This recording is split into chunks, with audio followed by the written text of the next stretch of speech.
Hello. I'm getting bits and pieces ready for the engine to come out now. The original engine out of the onion. So that's hopefully going to happen day after tomorrow. But I thought I would show you a couple of bits and pieces that I've been up to in the meantime. Cam cover's off. I put the valve in just for a moment, just because I didn't want to get it broken. I'm trying to get as many bits as possible on the engine to get them out of the way. I have relented and bought this beautiful piece of bracketry to be able to hang the alternators the other way up. So I've had to turn the end round, basically to allow it to hang upside down. There we go, quite neat. It just misses everything. But hopefully this should keep us out of the way. I've also modified the template to allow you now, so that's where the bracket will go in through that gap. To allow you to get a spanner in there so you can adjust it if you need when it's on the car. I've also painted the cam cover. Now this I'm quite happy with. I used paint stripper, took it back down to the bare metal. It is pitted, it isn't perfect, but it definitely looks a lot better. What I'm just going to do now is just clean everything up here so that we're ready to put on the rocker cover. I've got the gasket fitted. It's a nice fit, nice and tight. And yeah, I just need to crack on now and get that fitted. I am going to just lubricate up each of the cams though. So I'll grab my trusty can up here and get on that. Just a little bit of lube on each of the cams so I don't get to start it dry. Just because this engine's been dry for so long, a bit of a spurt there. I just want to make sure that it's got a little bit of oil so we're not just starting everything metal to metal.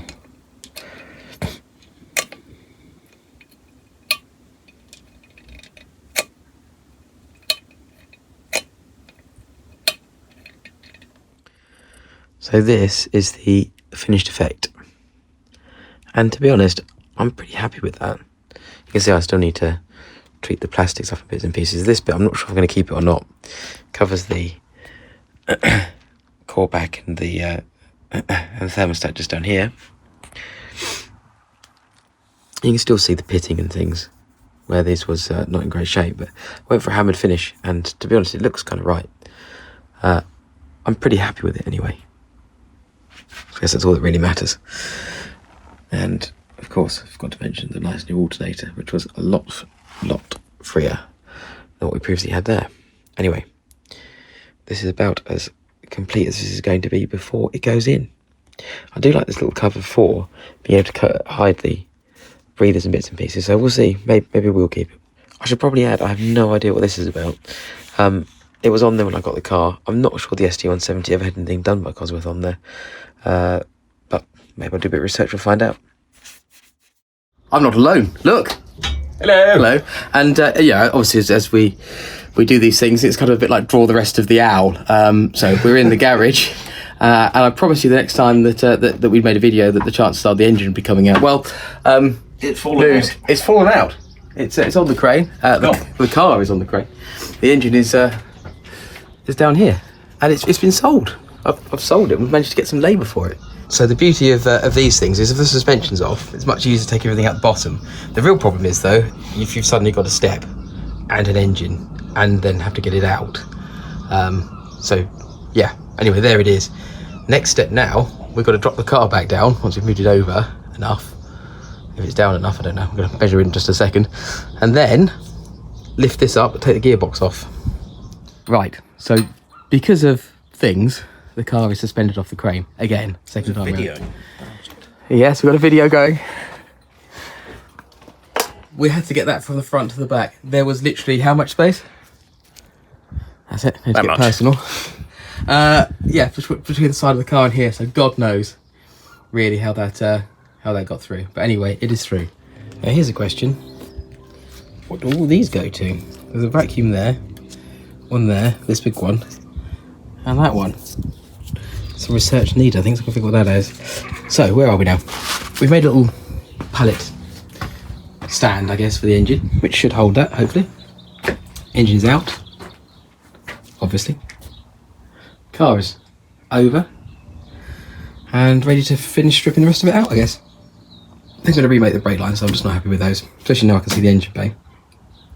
A lot of cleaning, a lot of sanding, quite a lot of painting, and of course the engine is dangling from the crane. At least I can get to everything now. I won't be at work on Monday if you kill me, you realise this, don't you? And the engine is now here, touched down on the floor. Now, I'm sorry that I didn't get the opportunity to video. I'll be honest, we just got stuck into making things happen and manhandling things around. So we had to physically lift the onion over to the side to really get the space to get the other engine through, and had it hanging, as you could probably see from the crane, to be able to move the front over as well and lift it up to get it over the top of the engine. We managed to drag the engine into the garage and pop it down onto the floor. I say onto the floor. What we've done is we've taken these small pallets like this one here, and then added blocks to the front and back, which you can see the little outriggers sit on. And these are bolted then down to the pallet and then resting on the floor, so the floor can take the weight rather than as much of the pallet. That's because this won't sit on its sump like the other engine. So it has to sit off of it, so that is what it's doing, sitting off and on these outriggers. Being wood, hopefully it shouldn't damage anything, but it is quite stable. It's not going anywhere, which is great. Rear main there to do, and gearboxes on the floor next to it. Now I cleaned this all up before using the wire brush attachment in the drill, and then lacquered it, and I haven't cleaned it at all. It looks kind of okay, but we'll see. I think I'll probably try and do something similar again, clean and polish it up, top up the fluid. I left the cups in for the drive shafts in the end, because it's just very easy to replace the clip, but I will probably top up the oil anyway. I might just drain it and check it, but nevertheless it's all apart. Inside the engine bay, the drive shafts are currently supported. I'd left everything attached, if you remember, in case I needed to put the car back together, to put the wheels back on. And I think I may have already mentioned I'm going to redo the brake lines. I think I'm just not happy with the way that they look now that I can see them in the engine bay.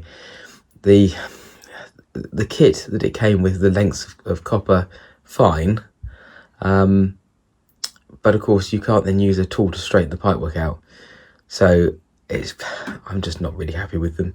I think I'm going to do everything again from the start, and then just get the crimping tool and then do it. But we'll see what's going on. Everything at the top needs to come out, wiper arm, wiring, all that kind of stuff is all got to be done. And we are tied to the garage door. You can hear the clicking of my garage door sensor there, just so I've got a bit too close to it. But I have now given the garage a bit of a tidy up. The engine stand now can go. The bits at the back door are on their way out, and there's a bit of space here to work, which is quite nice. In case you're wondering, the garage is about 9 foot wide. Someone I'm sure will probably tell me what that is in metric, and the onion's about 4.5 foot wide. I might take the mirror off because it's a bit of a pain to get past, to be completely honest. But otherwise, yeah, I'm quite happy that I've got a bit of space to be getting on and doing things. A lot of the stuff that was piled up at the back, you might be able to see the wiring loom still in the crate up there, has now gone. What I've done is sort out a few bits and pieces in the boot, so I know what I've got and what's got to go in. I've tried to keep everything that's new in there away from everything else, but of course most of the new bits are now on the engine, with the exception of the starter motor. This plate down here, that runs around the top, I took off the last engine. Sort of spacer plate that locates where the starter motor will go, and you can see there appears to be a good amount of clearance behind, which I'm hoping would be all okay. So I guess we'll find out soon enough when I bolt everything back together again. And yeah, I need to make a bottom half of this plate. Basically, I have the original ST170 plates down there, so I'm hoping that between these two I'll be able to cut them together and make something which stops dust from getting in there, and also maintains the correct spacing between the gearbox and the engine. So where does that leave us then? Well, I've had a shower, which is great because it was unbelievably humid working on the car, and we are now at a stage where really I just need to strip the rest of the engine bay out, and then get everything all sanded and painted. I need to rebuild the steering rack ends, track rod ends, bits and pieces. I've got that, the bits of that in the boot. Sort the gearbox cradle and either paint or powder coat that. Excuse me. Do the rear main of the engine and put the new clutch on. The clutch itself actually looked pretty much brand new. Hardly anywhere on the clutch plate at all, which is pretty incredible. However, I've got a new one, so new one's going on. For now then, I guess that's probably enough. I hope you've enjoyed the progress so far. I'm sorry I haven't managed to get some shots of me pulling the engine out of the car, but hopefully we'll get some good shots of us putting it all back in. Don't forget to like and subscribe for more. I look forward to being able to get this car back and out on the road. I'm hoping to do that for the end of the year, just so that I can get it done, mapped and ready for next season, but we'll see.